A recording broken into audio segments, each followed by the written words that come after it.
Θέλω να κάνω μια δήλωση βάσει του νόμου 105 περί ψευδούς δηλώσεως.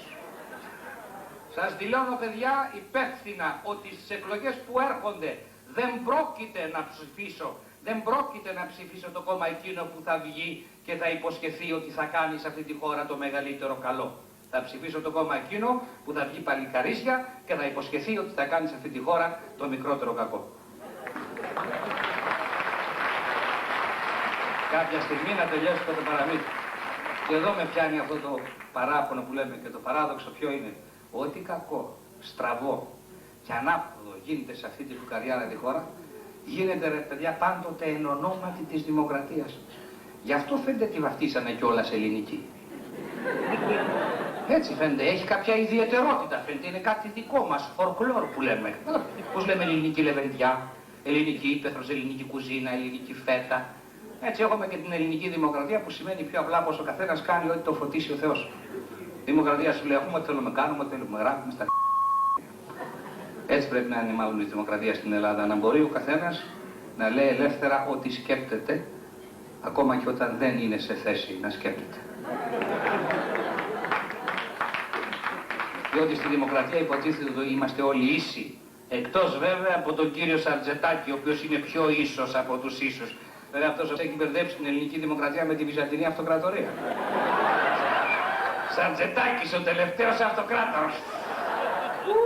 Πάντως εγώ, ρε παιδιά, μάτι Παναγία, είμαι ιδιαιτέρως ευτυχής που ζω σε μια δημοκρατική χώρα όπου ο κάθε πολίτης μπορεί να κάνει ελεύθερα ό,τι αποφασίσει η αυριανή. Ή η κυβέρνηση.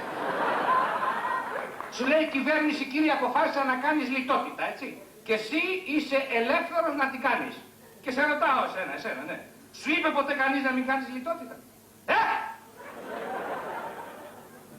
Υπήρχε τόση ελευθερία ποτέ σε αυτόν τον τόπο?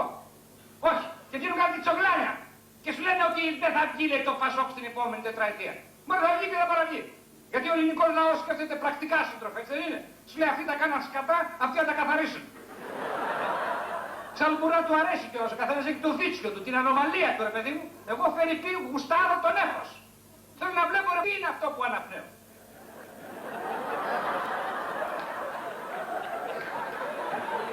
Έτσι είναι ο Έλληνας, ρε παιδί μου, πώς να το κάνουμε, μυστήριος είναι, βιτσιόζος είναι, που πιάνεται μετά από Έλληνα, πού να το πιάσει. Κάνει 45 χιλιόμετρα τζόγκινγκ την ημέρα, ο καριόζει και μετά παίρνει τα σαστέρια να ανέβει στον πρώτο όρο.